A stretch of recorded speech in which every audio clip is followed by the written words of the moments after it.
Welcome back to my channel Wisdom academy.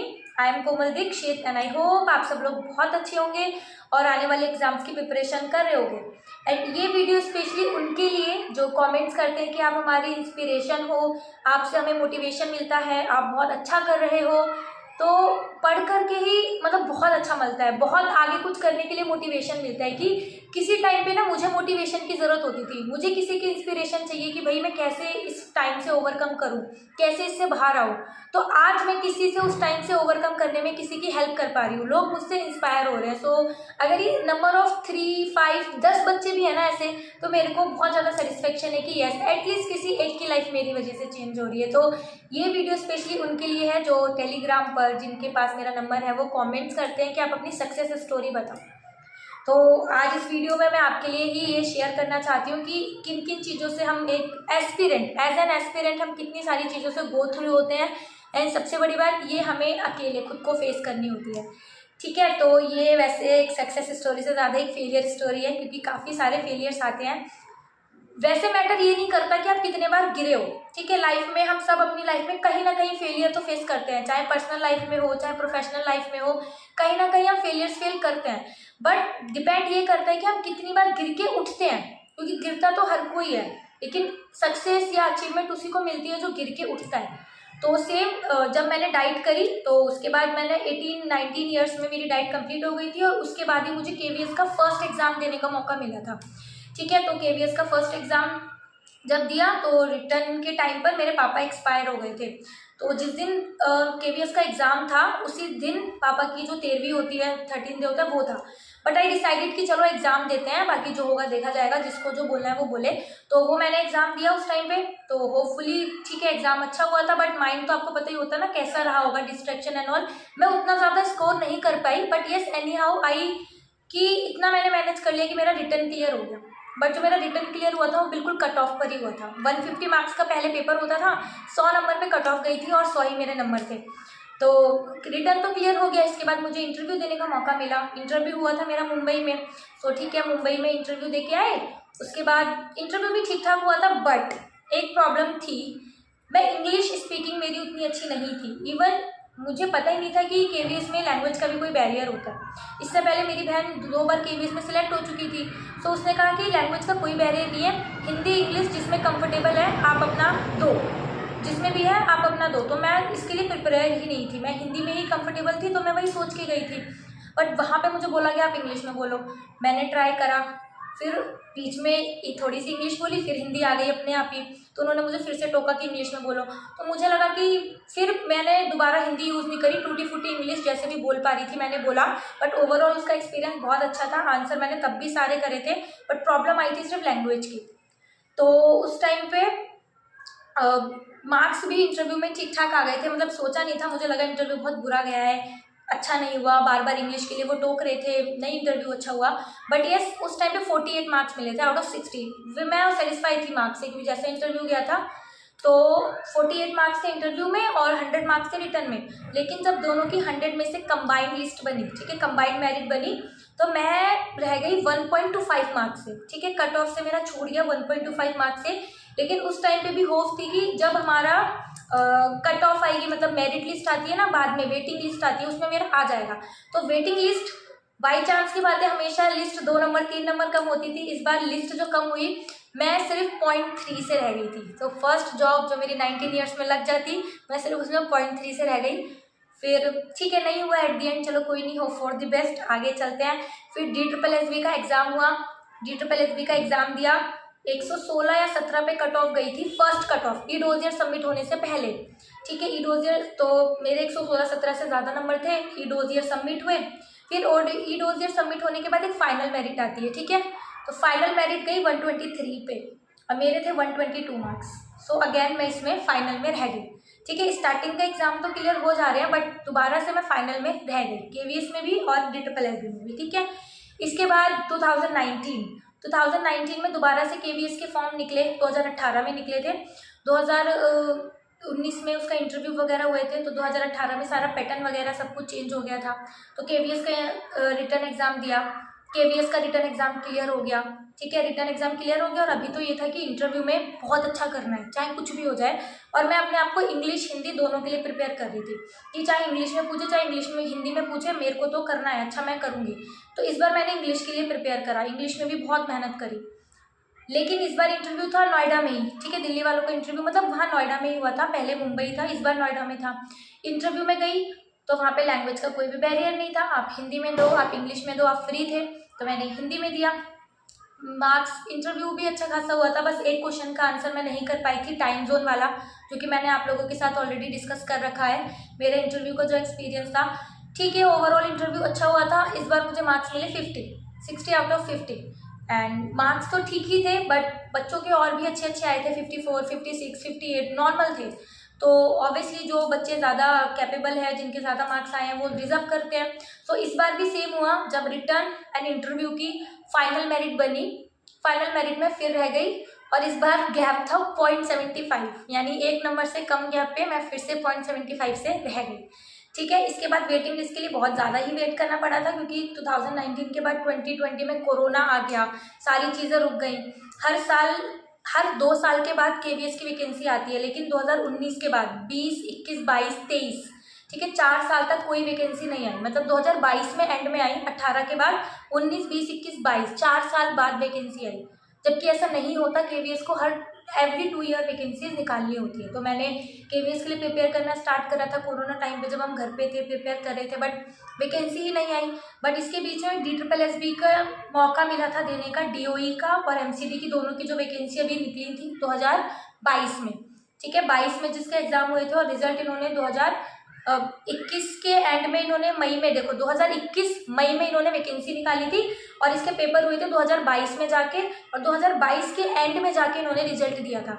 मतलब पूरे 2 साल एज एन एस्पिरेंट DSSB इन्होंने खराब करे थे बोर्ड वालों ने। अब जो भी कहना सही हो, जो भी है, इन्होंने खराब करा। तो उस टाइम पे जो मैंने DSSB की कट ऑफ जा रही थी, अप्रॉक्स 125 हाईएस्ट गई थी, ठीक है। सो मैंने ये ऑलरेडी आपके साथ डिस्कस करा हुआ है कि मैं पहले इंग्लिश GK नहीं करती थी। इस बार मैंने करा कि 125 कट ऑफ है ना, मैं एटलीस्ट ऐसी तैयारी करूंगी कि 140 तक मेरे मार्क्स आ जाए, मैं 140 स्कोर कर लूँ, तो सो दैट मैं कट ऑफ में आ जाऊंगी। तो मैंने ऐसी प्रिपरेशन करनी स्टार्ट करी, ठीक है।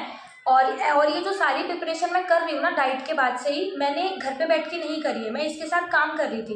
मतलब मैं स्कूल में भी पढ़ाने जाती थी, मैं कोचिंग भी लेती थी, और इसके साथ में अपनी पढ़ाई करती थी, क्योंकि सारे एक्सपेंसेस वगैरह हर एक चीज़ के वो मुझे ही देखने थे, ठीक है। तो ऐसा कुछ नहीं है कि इस पर्टिकुलर टाइम में मैं सिर्फ पढ़ाई को ही डिवोट थी और सारी चीज़ें पढ़ाई ही पढ़ाई कर रही थी, नहीं, मैं साथ में काम भी कर रही थी, ठीक है। इवन जब मेरा भी KVS में या बिहार BPSC में सिलेक्शन है, उससे ठीक 1 दिन पहले भी मैं काम कर रही थी।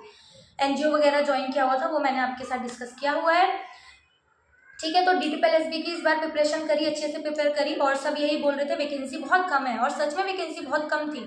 तो सबका यही था कि 135 प्लस कट ऑफ जाएगी, 135 प्लस कट ऑफ जाएगी। तो मेरे को कम से कम ऐसी तैयारी करनी है कि मैं 145 तक स्कोर कर लूँ।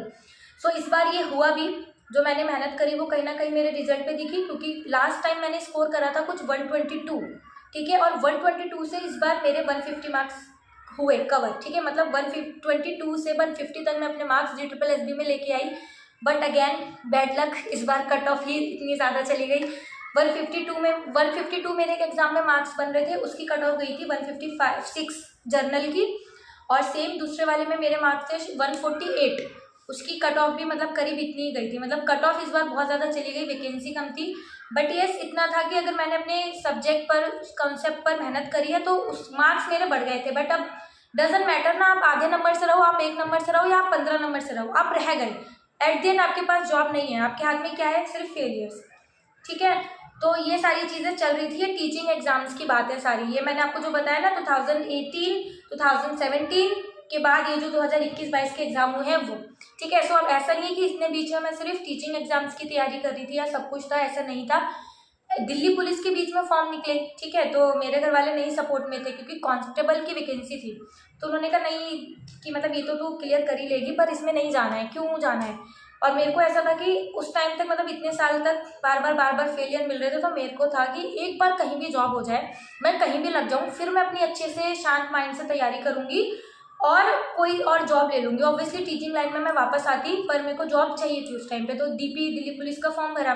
बट हाँ, मैंने उसके लिए तैयारी नहीं करी थी, एग्ज़ाम देने चली गई। और मेरे फ्रेंड्स ने भी फील किया था। अब बाई चांस की बात है कि उनका क्लियर नहीं हुआ, मेरा रिटर्न क्लियर हो गया दिल्ली पुलिस का।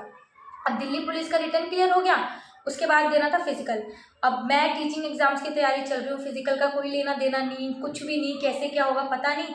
बट ठीक है, 15 मार्च को रिजल्ट आया था, 15 मार्च 2021 को दिल्ली पुलिस का रिजल्ट आया था। तो उसके बाद फिजिकल की तैयारी शुरू करी। मई में हमारा फिजिकल था, एनी हाउ करके फिजिकल क्लियर कर लिया। पता नहीं उस टाइम पे वो कैसे करा, पर था ना कि हाँ नौकरी चाहिए, चाहे कुछ हो जाए कहीं भी नौकरी चाहिए। क्योंकि सब आसपास बोलने लग गए थे, पूछते थे तेरी नौकरी लगी नहीं लगी, एक ही आंसर होता था नहीं नहीं लगी, क्या होगा। घर में भी ऐसे शुरू हो गया था कि इसकी तो लगेगी ही नहीं, ये फाइनल में आके रह ही जाएगी, बाद में आके रह जाएगी, मतलब हर जगह से ही हो जाएगा कि नहीं लग रही। और मेरे को भी मतलब एक सेल्फ डाउट आ गया था कि मतलब हो सकता है नहीं हो सकता। बट हमारे हाथ में क्या था, एफर्ट्स करना, वो हम कर सकते हैं, वो मैं कर रही थी। तो दिल्ली पुलिस का मैंने एग्जाम दिया, फिजिकल भी क्लियर हो गया। बट अगेन अभी भी आप लोग कट ऑफ चेक कर लेना, उस टाइम पे गर्ल्स की मेरिट गई थी 59 पॉइंट कुछ पर, ठीक है 59 पॉइंट कुछ पर गई थी, और मेरे मार्क्स थे 58। Again return and physical clear करने के बाद मैं दिल्ली पुलिस में भी रह गई। इसके बाद ही UPSI सब इंस्पेक्टर के फॉर्म निकले, तो सब ने कहा कि तू भर दे, सब इंस्पेक्टर की नौकरी है, अच्छी होगी, ये है वो है। और उसमें सिर्फ लॉन्ग जंप और हाइट नहीं थी, सिर्फ रनिंग थी। तो कि हाँ तू कर सकती है, कर ले, ठीक है। तो ठीक है, दिया, रिटर्न दिया, तो था उसमें कि अच्छा गया था, रिटर्न मेरा क्लियर हो जाएगा। तो 400 में से मेरे 290 मार्क्स थे।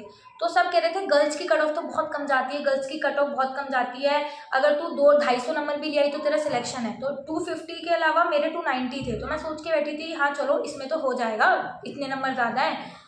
बट अभी क्या ही कर सकते हैं, 290 थी, तो रिटर्न के लिए तो मैंने क्वालिफाई कर लिया, ठीक है, रिटर्न हो गया, रिटर्न मेरा क्लियर हो गया। क्योंकि 275 पर कुछ कट ऑफ गई थी शायद रिटर्न की, या मुझे इतना ठीक से याद नहीं है, हाँ 274 पर रिटर्न की कट ऑफ गई थी, यानी उसके अलावा मैंने वो क्लियर कर लिया। अब मेरा था फिजिकल, तो फिजिकल दिया, फिजिकल की भी प्रिपरेशन करी, और दिल्ली पुलिस के बाद थोड़ा सा आइडिया हो गया था कि हाँ कैसे करना है। तो दिल्ली पुलिस की भी तैयारी थोड़ी सी यहाँ पे काम आई, रनिंग ही थी इसमें बस, तो रनिंग क्लियर करी, ठीक है, रनिंग क्लियर करा। उसके बाद अब इसमें था कि इसमें तो आ ही जाएगा, क्योंकि कट ऑफ से ऑलरेडी मेरे 15 नंबर ज़्यादा थे। तो कट ऑफ मैंने सोचा कितनी ज़्यादा जाएगी, 5 नंबर 10 नंबर, लेकिन वो चली गई 20 नंबर ज़्यादा, मेरे थे सिर्फ 15 नंबर ज़्यादा। तो 290 थे मेरे, और 294 पर गर्ल्स की कट ऑफ गई थी, अगेन मैं इसमें रह गई। तो इस टाइम पे ना मैं बहुत ज़्यादा डिमोटिवेट हो गई थी 2022 में कि क्या हो रहा है ये, कि मतलब मेरा होगा या नहीं होगा। या तो अगर मेरा नहीं होना होता तो मैं फर्स्ट में ही क्यों नहीं आउट हो जाती, मतलब कि मान लीजिए मेरा रिटर्न ही ना क्लियर हो, मुझे आगे वो चीज़ फेस ना करना पड़े। बट बहुत बुरा लगता है कि आप रिटर्न क्लियर कर रहे हो, फिजिकल क्लियर कर रहे हो, और फाइनल में रह जा रहे हो। और ये मेरे साथ एक बार नहीं हुआ था, ये मेरे साथ कम से कम 5वीं या 6ठी बार हो रहा था। एक बार DSSB में डोजियर के बाद, 2 बार KVS, और 2 बार ये पुलिस वाले एग्जाम, मतलब फाइनल में आके मैं रह जा रही हूँ। तो मैं इतना ज़्यादा डिमोटिवेट हो गई कि मतलब मैं क्या करूँ, मतलब हो नहीं पा रहा अब। और मैं ये भी नहीं मान सकती थी कि मैं कर नहीं सकती, क्योंकि अगर मैं नहीं कर सकती तो मैं फर्स्ट में ही आउट हो जाती ना, मतलब रिटर्न ही ना क्लियर होते। बट मैं आगे तक जा रही हूँ और बिल्कुल इतने से मार्जिन से रह के मैं वापस आ रही हूँ। तो उस टाइम में बहुत ज़्यादा, वो जो साल था 2022, बहुत ज़्यादा डिमोटिवेटेड था कि मैं क्या करूँ, मुझे समझ नहीं आता था। 4-4 बजे तक मुझे नींद नहीं आती थी, मैं सोचती रहती थी मैं क्या करूँ, मेरी लाइफ के साथ क्या हो रहा है। जिस बीच में मैंने अपना यूट्यूब चैनल उसके बाद थोड़ा सा ओवरकम करने के बाद शुरू किया था कि मतलब मैं कर क्या रही हूँ, मेरे को नहीं समझ में आ रहा था। मुझे ऐसा लगता था चलो एक दिन मैं 5-5, 6-6 बजे तक जग रही हूँ, अगली रात को मैं सो जाऊँगी, मुझे नींद आ जाएगी, लेकिन अगली रात फिर नींद नहीं आए। मतलब करीब वो 1.5-2 महीना, जब तक DSSB का वो एग्ज़ाम मैंने दे रखा था, रिजल्ट नहीं आया ना, ऐसे ही टाइम गया है वो, जब UPSI का मेरा फाइनल सिलेक्शन नहीं हुआ। और ऊपर से हम एग्ज़ाम दे देते हैं, अभी वेट करते हैं कि रिजल्ट आएगा, और बोर्ड वाले रिजल्ट नहीं निकालते। तो वो जो टाइम होता है ना, बहुत स्ट्रेस भरा होता है कि हमें उम्मीद होती है कि शायद अब हो जाए, और घर वालों के टोंट नहीं हो सकता कुछ भी, वो तो बहुत ज़्यादा डिप्रेसिंग होता है उस टाइम से ओवरकम करना कि कैसे करें, क्या करें, ठीक है। इसी के बाद 2022 में लास्ट में KVS की वैकेंसी आई, तो ओब्वियसली KVS का तो एग्ज़ाम देने ही था। जितना उस टाइम पे कोशिश करी, मेहनत करी, ट्राई करा, दिया, एग्ज़ाम अच्छा हुआ। और इतना और था, मेरे KVS में मार्क्स थे 138, ठीक है 138। वो मेरा एग्ज़ाम शुरू सुबह की मतलब पहले ही शिफ्ट में हो गया, स्टार्टिंग के दिनों में ही हो गया। तो वो जो कविताओं के नाम और कहानियों के नाम, जो राइटर के नाम पूछे थे, वो नहीं आते थे। अगर वो सब और क्लियर हो जाता तो मतलब 145 मेरा आराम से स्कोर हो जाता, 140 प्लस आराम से जाता, ठीक है। अब ये मैंने रिटर्न का एग्ज़ाम दे दिया, उसके बाद आपको पता है कि कितने महीनों बाद, अप्रोक्स 1 साल के बाद इन्होंने रिजल्ट निकाला। तो इस बीच में मैंने क्या करा, अपने ऊपर वर्क करा इंग्लिश के ऊपर, क्योंकि मुझे नहीं पता था कैसे करना है और मैं इतनी अच्छी नहीं थी इंग्लिश में। मैं सच्ची बोलती हूँ, मैं हिंदी मीडियम से पढ़ी हुई हूँ। उस टाइम पे मेरी इंग्लिश बिल्कुल बहुत बेकार थी, बट मुझे था कि हाँ भाई, अगर अब इंटरव्यू होता है तो I have to prepare myself for English and English Hindi both, कि मेरे को कहीं भी कोई भी प्रॉब्लम ना आए। तो उस टाइम पीरियड में पर्टिकुलरली मैंने अपनी इंग्लिश पर वर्क करा। और यस, मुझे ये भी पता था कि केवीएस अभी बहुत वेट करेगा, बहुत टाइम लेगा रिजल्ट निकालने में, इसलिए मैंने काम करने के लिए एनजीओ ज्वाइन कर लिया था, ताकि मेरा माइंड डिस्ट्रैक्ट रहे। क्योंकि उससे ठीक 1 साल पहले वो DSSB और यूपीएसआई के रिजल्ट का जो टाइम पीरियड होता है ना, वो मैंने देखा था कि बहुत डिप्रेसिंग होता है, आप कुछ कर नहीं पाओगे उस टाइम पे। वो सोच सोच के ना आप अपने आप को ही सिर्फ हार्म करते हो। तो इसलिए मैंने एनजीओ ज्वाइन कर लिया कि मेरा माइंड डिस्ट्रैक्ट रहे, और हुआ भी ऐसा। जनवरी के एंड में, जब फरवरी में, मतलब जब भी हमारा दिसंबर में केवीएस की डेट आई थी, जनवरी फरवरी में हमारा पेपर हुआ। उसके बाद अप्रैल, मई, जून, जुलाई, अगस्त, सितंबर, अक्टूबर, ठीक है, अक्टूबर और नवंबर, मतलब कि पूरे 8 महीने बाद केवीएस का रिजल्ट आया, तब पता चला, ठीक है। तो उस टाइम पे, वो टाइम पीरियड मैंने अपने ऊपर बहुत वर्क करा इंग्लिश के लिए। और लेकिन नवंबर में जब रिजल्ट आया तो दिसंबर में आपका इंटरव्यू था, 20 दिन आपको मिले थे तैयारी के लिए, तो सेकेंड डे ही मेरा इंटरव्यू था। और उससे पहले अक्टूबर में मेरी बीपीएससी का भी मैंने एग्जाम दिया था, ठीक है, बीपीएससी का एग्जाम दिया था जिसमें मेरा सिलेक्शन हो गया था। तो अक्टूबर में ही उसका रिजल्ट आया था, केवीएस के रिजल्ट आने से 10 दिन पहले। तो उस टाइम पे बीपीएससी वालों ने बोला कि सब कुछ छोड़ छाड़ के आ जाओ बस बिहार। तो मैं सब छोड़ के चली गई थी, मतलब घर में क्या कह रहे हैं, परमिशन दे रहे हैं, नहीं जाना है नहीं जाना, मैं बस चली गई कि मतलब अच्छा, एक सरकारी नौकरी है ना, कैसी भी है मुझे मिल रही है, मैं जा रही हूँ। तो मैं बस वहाँ बिहार चली गई, ठीक है। और सबसे बड़ी बात देखिए, मैं बिहार में हूँ, मेरे को पता है, मतलब ये कि जॉब हो गई तो थोड़ा सा सिक्योर है। अभी केवीएस का मेरा इंटरव्यू बाकी था, ठीक है। अभी मैं ये सोच रही हूँ कि मैं केवीएस का इंटरव्यू देने जाऊँ या नहीं जाऊँ, क्योंकि बहुत बुरा एक्सपीरियंस था कि अच्छा करने के बाद भी, इंटरव्यू में अच्छा करने के बाद भी मैं रह जाती हूँ, तो मैं दूँ या नहीं दूँ। और ये जो बिहार की मेरी जॉब है, कम से कम वो एक परमानेंट जॉब है, वो मुझे जॉब मिल चुकी है। हालांकि हुए वहाँ पे 5-6 दिन ही हुए थे मुझे गए हुए, बट ये था कि हाँ, एक जॉब मेरे पास है, अब मैं उसके पीछे ना भागूं जो कि पता नहीं होगी नहीं होगी, ठीक है। तो कुछ अब वहाँ पे कर रहे थे जो भी था, लेकिन सारे बच्चे उस टाइम पे तैयारी में लगे इंटरव्यू के लिए, ये पढ़ रहे हैं, ये कर रहे हैं, वो कर रहे हैं, लेकिन मैं उस टाइम पे कुछ नहीं कर पा रही थी, कुछ चीज़ें नहीं थी, कुछ भी नहीं था सोर्स में, क्या करूँ, बस टाइम ही कट रहा था। और एनी हाउ ये था कि मैं इंटरव्यू तो देने जाऊँगी, रेस्ट देखा जाएगा कि क्या होता है क्या नहीं, बट यस, मैं इंटरव्यू तो देने जाऊँगी। अब ये वाली जॉब रहे ना रहे, जो भी होता है, इंटरव्यू मुझे देना है, सिलेक्शन होता है नहीं होता बात की बात है। तो बट ये इंटरव्यू ऐसा था जिसमें मैं बिल्कुल शायद 2-3 घंटे की पढ़ाई ही करके गई थी, इसके अलावा कुछ मैंने नहीं पढ़ा था। बट यस, एक ये सेटिस्फेक्शन था कि मुझे पहले का थोड़ा सा एक्सपीरियंस था, और वो इंटरव्यू मेरे को इतने ख़राब नहीं हुए थे, तो एक्सपीरियंस था कि हाँ भाई, अच्छा हो सकता है, अच्छा कर सकते हैं, कैसे चीज़ें डील करनी होती हैं वो। तो सुबह वहाँ पे 7 बजे पहुँच गए थे सब, और मेरा नंबर लास्ट में था 29। तो मैं मेंटली रेडी थी कि मेरा बहुत लेट आने वाला है, तो मेरा सुबह 7 बजे वहाँ पे पहुँच गए हम, और मेरा नंबर आया था शाम को 5:30 बजे। तो पूरे दिन की वो पूरा थके हुए थे, क्योंकि पिछली रात भी सोए नहीं थे, बहुत मुश्किल से पहुंची थी मैं बिहार से वहाँ पे, वो भी। और ये सारी चीज़ें मेरे साथ फर्स्ट टाइम हो रही थी कि अकेले जाना है, अकेले बिहार जाना है, अकेले बिहार से मुंबई जाना है, मुंबई से बिहार आना है, वो सारी चीज़ें मतलब बहुत ज़्यादा स्ट्रेसिंग थी और अकेले करना था। बट यस, जब आपके पास सिचुएशंस आती है ना, तो हो जाता है, ठीक है। तो इंटरव्यू देने गई, तो 5:30 बजे मेरा इंटरव्यू हुआ। जब मैं इंटरव्यू से बाहर निकली, मैं सेटिस्फाई थी। मुझे उस टाइम पे ना ऐसा हो गया था कि मुझे नहीं पता मेरा नंबर आएगा नहीं आएगा, बट इंटरव्यू से निकल के मुझे ऐसे नहीं बोलना कि यार मैं इसका आंसर ना बहुत अच्छा दे सकती थी, या मैं इसका आंसर ऐसा दे सकती थी, नहीं। मैं इंटरव्यू से बहुत ज़्यादा सेटिस्फाई थी, मैं बाहर निकली, हाँ ऐसा ही था, और मैं इसका आंसर इससे बेस्ट नहीं दे सकती थी, ठीक है। वो इंटरव्यू मैंने आपके साथ ऑलरेडी शेयर किया हुआ है कि क्या क्या इंटरव्यू में पूछा था। तो मैं इंटरव्यू के बाद जब आ गई, तो अब मुझे था कि हाँ, कहीं ना कहीं हो सकता है कि मेरा आ जाएगा।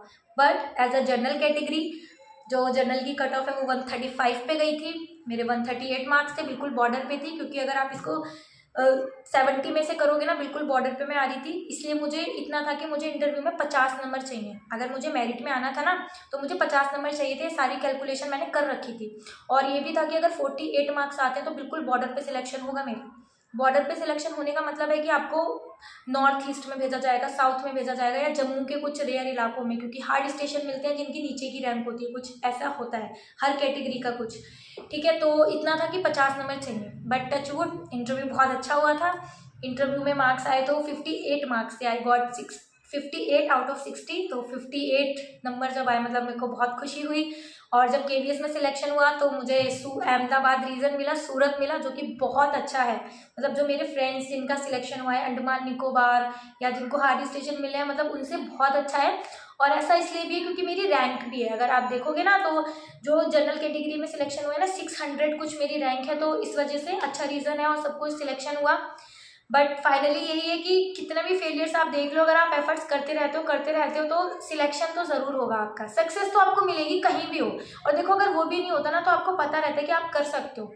मेरा भी वो जो 2 साल का पीरियड था ना, मुझे भी बहुत बुरा लगता था कि मुझे पता है मैं कर सकती हूँ बट कुछ हो ही नहीं पा रहा। मतलब ऐसा लगता है कुछ चीज़ें मेरे हाथ में ही नहीं है, मैं क्या करूँ। मैं एग्जाम दे रही हूँ, आगे तक जाती हूँ, रिजल्ट नहीं आता, मैं क्या करूँ। तो मुझे पता है मैं कर सकती हूँ, मेरे अंदर वो कैपेबिलिटीज़ हैं, बट नहीं है सिचुएशन, साथ में नहीं हो पा रहा, क्या करें। आपके साथ सिर्फ आप हो, बाकी दुनिया आपको बोलने में लग रही है नहीं होगा, क्या कर रही है तू, क्या पढ़ाई करके उखाड़ लिया इतने साल, ये वो मतलब। और मतलब बहुत बुरा लगता है। जो भी अभी इस टाइम पीरियड से जा रहे हैं, जो आप मैसेज करते हो मैं बहुत डिप्रेस्ड हूँ, समझ में नहीं आ रहा, काट लो ये टाइम जैसे तैसे, एफर्ट्स कर लो, जब आपका रिजल्ट आएगा ना आपको बहुत अच्छा लगेगा। इसी साल में मतलब मेरा BPSC में भी सिलेक्शन हुआ और KVS में भी सिलेक्शन हुआ। और मार्च में मैं एक रिटन एग्जाम और दे के आई थी, गार्ड की नौकरी का, फॉरेस्ट गार्ड। मतलब मैंने उसका भी फॉर्म भरा था कि मुझे बस सरकारी नौकरी चाहिए, तो उसका भी मेरा मेडिकल का एडमिट कार्ड आ गया था। तो मतलब काइंड ऑफ 3 नौकरी लग गई एक साल में ही, जहाँ नहीं लग रही थी एक भी नहीं लग रही थी, अभी लगी तो 3 लगी हैं एक साथ। तो इसमें KVS चूज़ करा है। But it is not the end of my journey, यहाँ से मेरी जर्नी स्टार्ट हुई है, अभी करना है और आगे अच्छे से करना है। PGT TGT सब जाना है, सब अच्छे से प्रिपरेशन करनी है। बट ये सब ये सेटिस्फेक्शन है कि हाँ हम कर सकते हैं। ठीक है, तो आप लोगों को भी प्रूव करना है कि आज नहीं तो कल होगा और ज़रूर होगा। तो बिल्कुल भी निराश मत हो, क्योंकि कुछ अच्छी चीज़ों के लिए ही शायद चीज़ें आपको फेस करनी पड़ रही हैं।